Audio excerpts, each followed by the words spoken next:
Bonjour à tous, on est déjà à l'entrée. Alors c'est vendredi, c'est l'ouverture du... Ah oui, je suis désolé, je vais manger de la gaufre un petit peu. Je me suis restauré un peu avant de... Merci Christine de me le rappeler, parce que j'ai un bout de porte de terre ici. Allez, on y va, on va visiter. On est à la salle Jean Cocteau et je vous fais une sorte de visite virtuelle où on peut voir à l'accueil Marie. Bonjour à toi. Bonjour, comment allez-vous ? Superbement bien. Merci. On attend beaucoup de monde aujourd'hui ? Je pense que ça sera plus demain et dimanche parce que le vendredi après-midi, les gens travaillent encore. Mais moi, j'attends 18h30 le défilé. C'est le hot show là parce que ça va être un défilé de personnes fragiles et différentes. Et ça, c'est magnifique. Merci à toi. On va continuer la visite virtuelle. Voilà ici où vous pouvez découvrir quelques stands. On va voir. Alors, là, si on peut faire un panoramique comme ça, il y a en fait 3 allées, on va dire, sur les côtés. Au central, il y a un double sens tête bêche. Et vous avez après les 2 extrémités de la salle avec évidemment, il ne faut pas oublier à l'étage, les voyants médiums qu'on ira voir tout à l'heure. Donc là ici, on voit qu'il y a, alors là, voilà, les tenseurs. Oh, il y a des beaux tenseurs ici, on le voit ici. Par rapport à ici, des pendules, des baguettes, des biotenseurs. On en parlera tout à l'heure. Je vous kidnapperai après. Voilà, vous vous appelez comment ? Mina. Nina ou Mina ? Mina, M-Y-N-A, Radiessence. D'accord, Radiessence. Voilà. Site internet et tout ? Site internet et tout, radiessence.fr. On ira voir ça tout à l'heure. Merci. Merci à vous. On poursuit. Alors, qu'est-ce qu'on a ici ? Des fragrances ? De la fragrance ? Qu'est-ce qui se passe ici ? Non, ici je vends des huiles en fait. Oui, Des huiles pour mettre sur le corps en automassage. Et ce sont des vaporisateurs qu'on met dans l'aura pour nous protéger. Et les huiles, c'est plus un travail de fond pour Alors là, travailler les huiles, c'est basé sur des huiles ou des huiles essentielles ? Donc c'est une huile d'amande douce, la base, et il y a entre 7 et 9 huiles essentielles qui sont réparties en fonction des couleurs. Alors, on peut l'appliquer directement sur la peau, en fait. C'est déjà dosé aux bonnes... voilà. Oui, bien sûr. Pour éviter le côté photo, je ne sais plus comment on appelle ça. Voilà. J'entends, il y a quelques... Voilà, pour les femmes enceintes, c'est... Voilà, je pense que... Voilà. Même... les femmes enceintes peuvent utiliser ce type de produit. Parce que la dilution. Parce que la dilution est très, très douce. Quoi. Alors la question que je me pose, évidemment, qui me vient naturellement, est-ce que il est vrai, je suis désolé pour un peu de rue, mais c'est la fin, ne vous inquiétez pas, je contamine personne. Je ne contamine personne. Juste pour dire que finalement, ces huiles essentielles, ces cocktails, on va dire, qui sont de votre cru, on est d'accord ? Ils sont fabriqués en Afrique du Sud par une personne que je connais qui a fait les mêmes formations couleurs que moi. Et elles sont vraiment adaptées et ça fait plus de 30 ans qu'elle les fait. Donc c'est un produit qui est suivi. Suivi, voilà. D'accord. Voilà. Alors est-ce qu'on sait que si c'est l'esprit des huiles essentielles qui protègent ou parce que les huiles essentielles d'elles-mêmes ont une action réelle, et derrière, est-ce qu'elles sont magnétisées dans cette intention de protection, par exemple ? Exactement. Elles sont ensuite utilisées, elles sont ensuite passées par la géométrie sacrée, elles sont sacrées, en fait, ces huiles. Une fois qu'elle les a travaillées, elle les a activées, par la géométrie sacrée, elles sont sacrées. Et elles sont reliées aux couleurs. Donc ça, c'est mon outil de travail. Et donc, les gens choisissent des couleurs.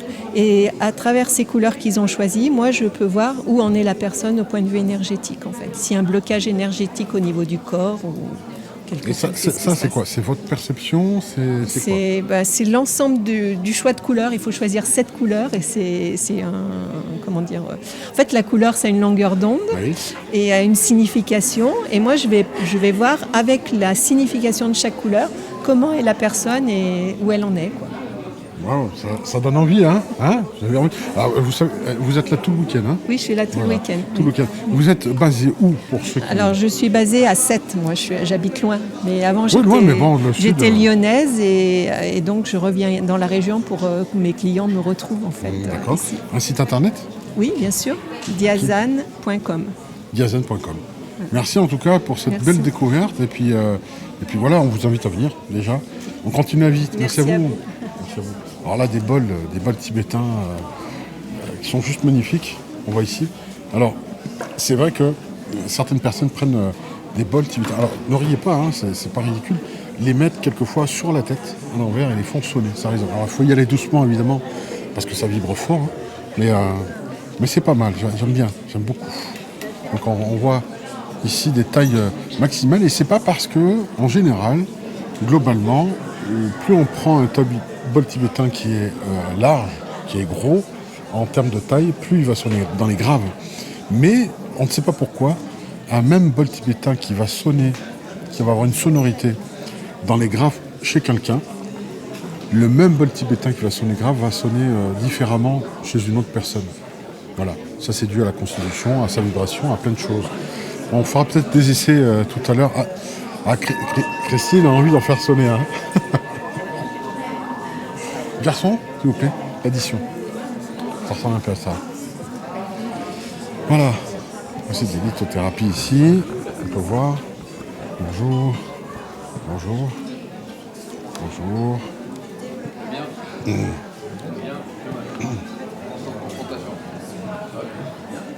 Ici de magnifiques statues qui sont d'un... tu me rappelles un prêtre exorciste, c'est ça? Non. Pour toi? Oui. Ah ben, on verra tout à l'heure. On va l'interviewer à part et on verra par la suite s'il est disponible pour être en mesure de lui poser plus de questions et d'en savoir un peu plus à ce sujet. Bol ici, tibétain. Si vous êtes disponible.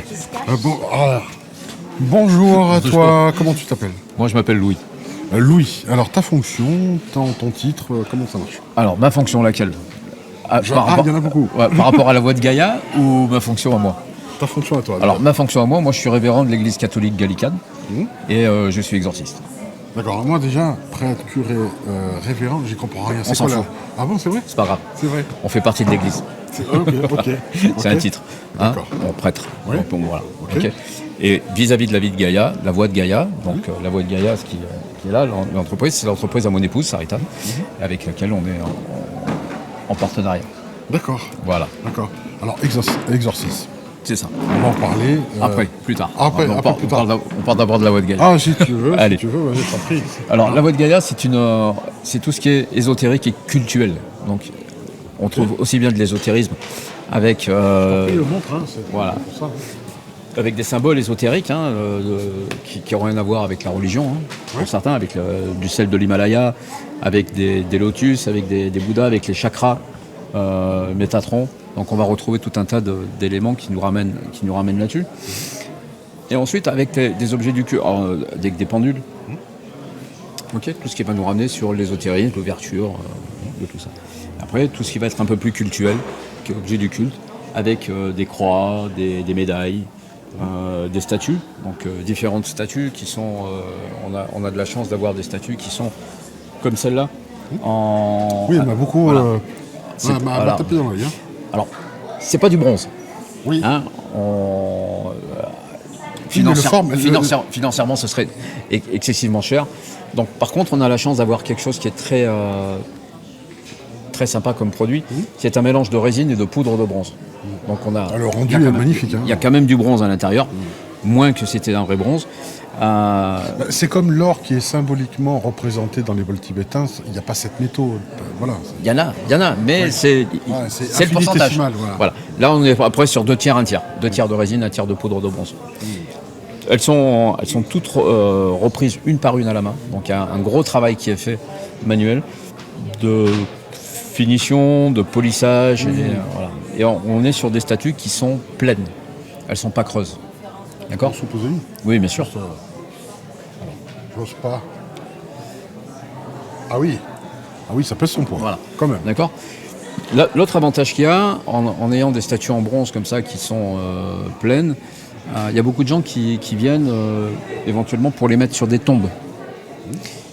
Donc on peut percer, mettre de l'époxy, des tiges filetées et les poser. Ça n'empêche pas le vol, jamais à 100%, mais ça limite les gens qui viennent pour les arracher, des choses comme ça. Et en plus de ça, elles ont été testées au chaud, au froid, à la lumière. Oui, elles tiennent dans le temps. Elles tiennent dans le temps. Donc ça, voilà. On n'a pas l'inconvénient du bronze qui va devenir vert. vu qu'il est mélangé avec la résine et qu'il verne. On n'a pas ça. Après, on a tout ce qui est résine, des vraies résines, des résines peintes à la main, d'accord, qui elles par contre sont creuses, et d'autres qui sont en albâtre, pleines, et d'autres qui sont en polystone. Donc les polystones, c'est de la pierre reconstituée. Alors, on met en poudre, on récupère des pierres, on les met en poudre, et ensuite on les reconstitue avec de la résine, et on en refait des statues qui, allez, c'est un petit hôtel. Question finition, on voit ce que ça donne, mais en même temps, voilà, on peut avoir des choses comme ça qui se referment, et on a 2 statues en une. Donc ce qu'on appelle des statues triptyques. Je vais juste intervenir. C'est un grand plaisir de l'avoir rencontré à Montélimar. On s'est rencontrés par hasard. Il fait du travail exemplaire. Et demain soir, donc samedi soir, c'est à quelle heure que tu fais? On se tutoie. Oui, on se tutoie. Hein. On va pas faire comme à la télé. Non, franchement, et je suis content. C'est Didier qui t'interviewe. Qui est Christine qui filme avec Christelle qui sont à l'accueil, Christelle qui va faire une conférence avec toi demain aussi.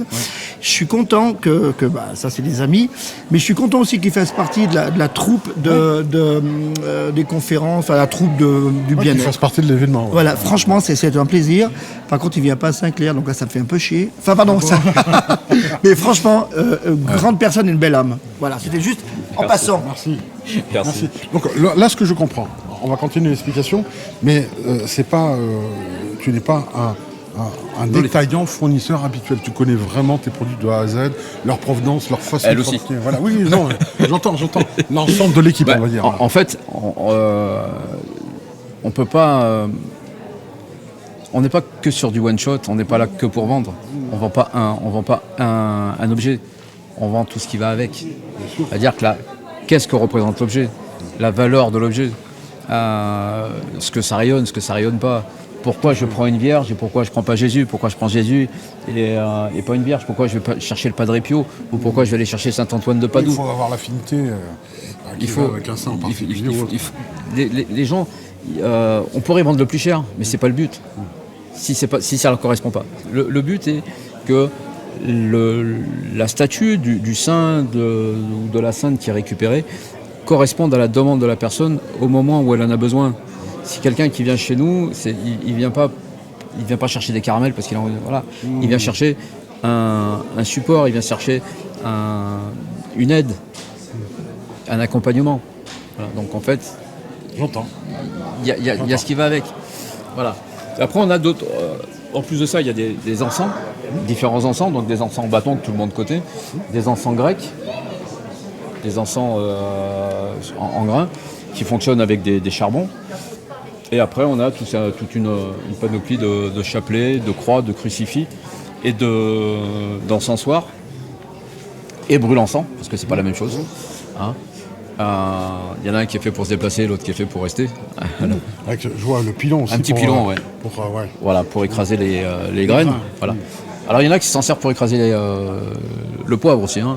C'est un pilon, hein. Je veux dire un pilon, ça reste un pilon. Hein. Par contre, ce qu'on a nous, c'est de la pierre de stéatite. Et la stéatite, c'est une pierre volcanique de Finlande. Okay. Donc, en même temps, on récupère toute la puissance des volcans telluriques dans ce qu'on met, comme dans ce brûle-encens-là. Voilà. Et après, on a tout ce qui est neuvaine. Les neuvaines qui sont, alors pour les gens qui ne connaissent pas, les neuvaines, c'est une bougie qu'on allume et qui va brûler pendant 9 jours, qui est fait pour ça, dédié à un saint, et derrière, on a une prière qui correspond. Donc tout est livré avec. Tout est livré avec. Cette prière, il faut la lire chaque jour. Quand on l'allume, on la lit une fois par jour minimum. Voilà. Ensuite, c'est pas parce qu'on n'allume pas la neuvaine qu'elle ne fonctionne pas. Voilà. La neuvaine, elle est là aussi pour nous protéger. C'est-à-dire qu'elle est là. Et si vraiment je veux accentuer la demande au saint ou à la sainte, à ce moment-là, je l'allume. Voilà. D'accord. Alors, une dernière question peut-être sur les chapelets. Une personne une fois était venue me voir pour me demander conseil sur les chapelets. Il y en avait différents, c'est vrai. C'est quoi la constitution, le nombre de billes qu'il y a, comment ça marche? Alors, les chapelets, normalement, un chapelet, ils ont tous le même nombre de billes. D'accord. Okay. Après, c'est la composition. Ouais. En verre, en plastique, en cristal, en bois d'olivier, en bois de rose. avec dédié à Marie, dédié à Saint-Benoît, avec le Christ sur la croix, le Christ pas sur la croix, avec le Pax. En fait, c'est la différence, c'est ça. Mais le chapelet reste un chapelet. Il y a des chapelets qu'on va porter au cou, il y a des chapelets qui vont être plus courts qu'on va mettre dans les voitures, des choses comme ça. Ou il y a des petits chapelets qu'on va mettre au doigt. Voilà. Mais, alors tout à l'heure, je t'inviterai pour qu'on parle de l'exorcisme sur le bureau tout à l'heure. Tout à fait. Et là, ça sera une autre voie. Une autre fois. Ah. Merci. À tout à l'heure. Au revoir. Ouais. Donc on continue ici. Rappel de la conférence, et si vos mots provenaient J'avais pas à le dire. J'ai même pas Donc à le elle a lieu derrière l'estrade. dire. Derrière l'estrade. Merci. Pourquoi c'est pas devant? Pourquoi c'est pas devant? Un défilé de personnes différentes, de personnes de tout handicap, de tout horizon, qu'il y a ici, et ça sera ce soir, donc vendredi. Après, je sais pas si les autres jours, samedi, dimanche. On vous attend nombreux en tout cas. Donc, nombreux sont les exposants ici, que vous pouvez voir. Et juste pour demander, on va demander, qu'est-ce que vous mangez juste par curiosité? C'est quoi? Une gaufre. C'est pas... Ah, je suis dégueulasse, hein. Allez, c'est bon, moi. C'est des gaufres, c'est ça. Et je pense qu'il y a une des deux qui a pris au miel. Caramel. Caramel et Chocolat. chocolat, voilà. On sait qui est la plus gourmande. Merci en tout cas. Merci. Bonjour. Alors ça, ce sont des lucioles qui sont capturées et enfermées dans ces fils. Ces femmes sont des tortionnaires d'insectes. C'est clair? Pas du tout. Alors, qu'est-ce que c'est? Sylvie Roche, main de vie. Je dois me présenter? Oui. Le magnétisme humaniste, c'est vraiment une approche globale de l'être humain, c'est-à-dire à la fois, je travaille sur le corps physique et les corps énergétiques subtils qui l'entourent, c'est-à-dire son aura, jusqu'à son soi, c'est-à-dire ses parties d'identité supérieure. Donc voilà, ça c'est le magnétisme humaniste. Après, je propose aussi des massages intuitifs, mais pas ici sur le salon. Donc là, c'est pareil, avec mes capacités extrasensorielles, j'adapte le massage en fonction des besoins des personnes, du moment présent. Et là, sur le salon, je propose des portraits numérologiques à partir de la date de naissance. Donc c'est ce que je suis en train de faire. Non, mais c'est une collègue. J'étais en train de faire une séance de numérologie. Mais du coup, à partir de votre date de naissance, je peux vous donner les qualités qui correspondent au nombre de votre date de naissance, qui vous définissent au niveau de votre chemin de vie, de vos comportements dans la société, au niveau de votre personnalité sociale justement, qui peut se traduire à travers le travail, voilà, qui on est dans la société, la recherche d'harmonie, etc. Voilà, c'est vraiment des informations à partir de la date de naissance qui apprennent à vous connaître plus. Ouais, à plus se connaître. S'avère juste. On veut savoir d'où on vient. Voilà, c'est ça. C'est en gros ce que notre âme est venue vivre dans cette expérience-là. C'est un peu les directions, les élans de vie en fait. Voilà, à travers des qualités les qualités des nombres. Merci. Merci beaucoup. Voilà, l'interview se fait tout seul. Merci aussi. Merci. Chamanisme, je suppose, non? Bonjour. Bonjour, chamanisme aussi? Chamanisme et communication animale. Chamanisme et communication animale. Alors, qui a commencé en fait? Le chaman s'est invité dans votre vie d'abord ou le chamanisme? Il a toujours été présent, oui. Mais qui est venu en premier? Le chaman? Oui, le chaman depuis que je suis tout petit. Ah, petit, vraiment, c'est venu... Attends, excusez-moi, je m'incruste un petit peu. Donc là, mais t'es géant en fait. C'est quoi ton animal totem, l'ours du grizzly ou quoi? Oh, il y a un peu de ça, un petit peu. Il y en a tout plein différents. Alors, je vois que tes tambours n'ont pas toujours la forme circulaire parfaite. Non. C'est voulu? Oui, c'est voulu. Il y a plusieurs symboliques différentes. Donc là, c'est l'œuf. Et donc l'œuf, ça peut représenter la renaissance, enfin la naissance. Donc après, il y a le cercle. Enfin, il y en a tout plein de différents. Donc celui-ci, il est vraiment inspiration mongole, en fait. Donc ils sont tous différents et fabriqués de manière différente. Je traverse des processus quand je les fabrique. Et donc ils sont tous connectés à la vibration du processus dans lequel je suis quand je le fais, en fait. Alors quand quelqu'un choisit, est-ce que... je pense que c'est le tambour qui choisit plus l'individu que l'inverse. On est d'accord. Par contre, là, je vois consécration offerte. Est-ce que la consécration, c'est un rituel qui est compliqué ou ça reste simple? C'est plutôt simple, c'est le mariage que je fais entre le tambour et la personne, quelque part pour simplifier. C'est vraiment, comme on peut voir dans Avatar, le tsaïlou. Voilà, donc c'est ce que je fais, et où le tambour, c'est la passation en fait. Où là, jusqu'à présent, tout le monde peut le toucher, jouer, le rencontrer. Et une fois que je fais ça, le tambour prend vraiment sa place et plus de puissance, et la personne va cheminer avec. Alors, au-delà de la forme, il y a aussi la peau de l'animal. Si c'est de la chèvre ou autre chose, ça n'a pas la même sonorité, ça n'a pas la même fonction, ça n'a pas la même puissance. Comment ça marche? Comment on pourrait, pour ceux qui nous regardent, expliquer les différenciations? Parce que là aussi, l'animal choisi, qui fait quoi? Moi, j'invite déjà à ne pas choisir son tambour par rapport à l'animal. C'est vraiment d'aller sentir ce qui s'ouvre. Alors effectivement, après, chaque animal peut avoir une symbolique différente et une sonorité différente.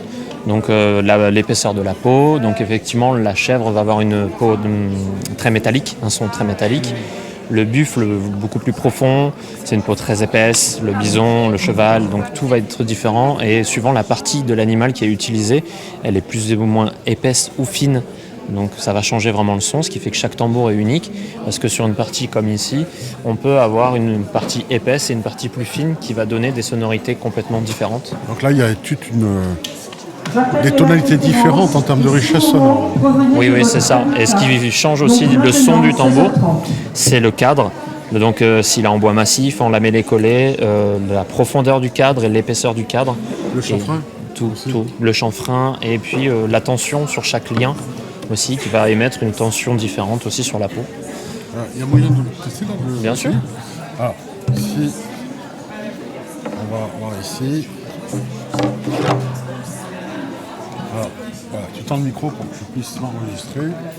Alors, là, c'est plus épais ici et plus fin? Non, mais là, c'est vraiment un exemple, mais vous pouvez jouer là.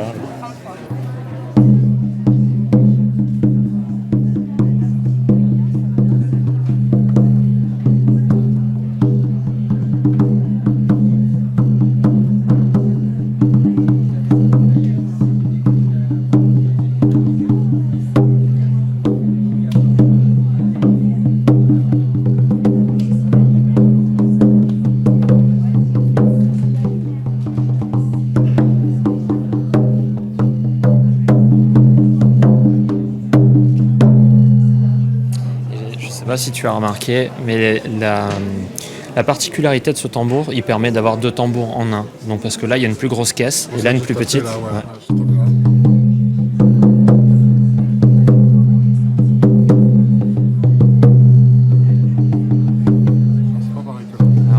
Non, forcément, c'est comme s'il y avait deux cercles qui se rencontraient. Et où là, on a vraiment un petit tambour où la caisse de résonance est plus sèche, parce qu'il y a moins de basses, forcément. Et là, il y a plus de basses. Non, mais là...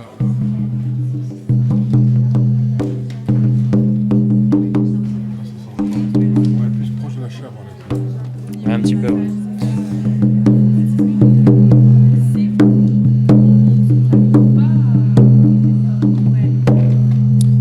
Celui-ci, c'est un cheval. Ah, comme quoi. Donc, il y a... Alors là, ce sont des tambours qui existent déjà, qui sont préfaits, qui sont là, disponibles dès maintenant. Est-ce que tu as des fois des demandes particulières par rapport à une énergie particulière, une terre particulière, un endroit particulier? Alors ça, oui, je le propose. Je me mets en connexion avec la personne et je peux faire le tambour en connexion directement, ce qui peut être un gros soin. Ouais. Et aussi, la demande est de venir faire son tambour. Ah, mais il participe au processus de création. Oui, c'est possible. Donc j'organise des stages où les personnes viennent tisser leur tambour et vivre leur processus personnel dans la mise au monde du tambour. Alors on crée son bébé là. Ouais. C'est où physiquement que tu te situes pour que les gens te retrouvent? Alors moi je suis à Montélimar et là justement j'ai un stage qui est à Uzer que j'organise au mois de mai pour ça. D'accord, donc tu es basé là-bas, Montélimar. Ouais, c'est ça. Les portes du Midi. Mais c'est les portes du Midi vraiment. En tout cas, on va retenir ton nom et le site internet auquel on peut te trouver. Alors là, mon site est en reconstruction, mais je peux te donner la carte. Donc c'est ayana.chamaniz@hotmail.fr. On va le montrer à la cam. Hein, parce que je suis un gros flemmard, j'aime pas retaper les lettres. Voilà. Voilà. Et toi, tu vas travailler pour que ton site soit refait. Voilà. Là, je suis en train de changer de nom justement. Ça s'appelle La Voix d'Oko. donc ça s'en va. Ce n'est plus Ayana Chamanisme, c'est la voix d'Oko aujourd'hui. Bon, on te retrouvera une double identité parce qu'il est schizophrène quelque part. Un petit peu, c'est le chamanisme. On incorpore, on travaille sur énormément de nos parts, et on vit avec différents alliés. Donc là pareil, on va peut-être terminer là-dessus sur les manches. Là je vois que ce manche est double ici, donc d'accord, je me suis fait avoir, je suis désolé. Mais c'est pas la même chose, donc on peut taper et en même temps... C'est ça, c'est un maillochet, donc c'est quelque chose que j'ai créé. Et après j'ai pu constater que ça existait aussi ailleurs, mais j'ai eu cette idée-là. Donc les grands esprits se rencontrent. Exactement. Et ce qui nous permet de rentrer en transe différemment, en fait, avec le hochet, au rythme du tambour.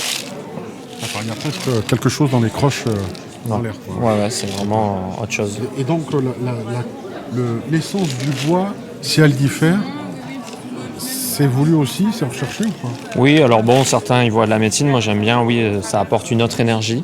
Ce qui va vraiment changer aussi au niveau du son, c'est vraiment le bout de la maillotche en fait. De comment je vais la faire, si elle est dure, si elle est grosse, si elle est plus fine, la peau tendue, le type de peau que je mets là-dessus, le type de laine à l'intérieur, parce que moi je travaille avec de la laine, donc plus ou moins épaisse, synthétique ou pas, voilà. Ou du crin de cheval ou quoi que ce soit. Tout ce qui est mis dedans va vraiment changer le son. Alors tu sais ce qui m'apparaît là tout de suite, ce que mes antennes me disent, c'est que je viens d'avoir une drôle d'information. C'est un peu comme si les maillotches de tout temps ont été mal interprétés avec les époques. J'ai une drôle de fulgurance là. Et finalement, l'histoire aurait tordu l'interprétation, mais c'était les premières baguettes magiques. Ouais, tu peux t'en servir en baguette comme ça. Ouais. Puis la maillotche, c'est aussi, ça représente le masculin. Je ne sais pas ce que tu peux faire de cette information, mais effectivement, j'aime bien cette vision que tu as. Oui, c'est la baguette magique. C'est l'origine d'Harry Potter avant le film. Quoi. Un peu, ouais. Enfin, je le reçois comme ça en tout cas. Ouais, ça peut, effectivement. Merci pour tous ces renseignements. Merci beaucoup à vous. Merci. Au revoir. Au revoir. Et bon salon. Merci, bon salon. Oui, ça on voit aussi ici, avec les encens. Voilà, carte de couleur, astrologie, constellation familiale. On peut pas tous les faire, sinon on passe à la journée. On va rentrer un petit peu.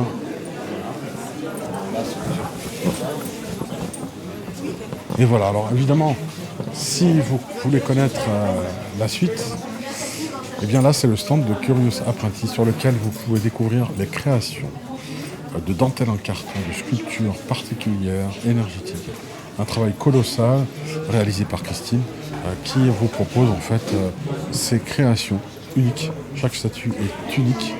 Et voilà, vous pouvez retrouver ces créations originales sur le stand tout ce week-end avec Christelle et pas en carton. Elle est en chair et en os. C'est la seule statue qui arrive à bouger. Et puis évidemment, on vous montre aussi la partie technique qui est juste à côté, sur lequel il y a l'ordinateur, les lumières pour que je puisse réaliser les interviews pour ce week-end. Voilà. Allez, on vous laisse découvrir en vrai parce que le mieux, c'est d'avoir une expérience sensorielle, mais avec vos vrais yeux, pas à travers une caméra, pas à travers un micro, pas avec mes questions, mais avec vos interrogations à vous. Donc venez, c'est du 30 au 1er février, ici à Bourg-Péage, salle Jean Cocteau. Merci, à bientôt.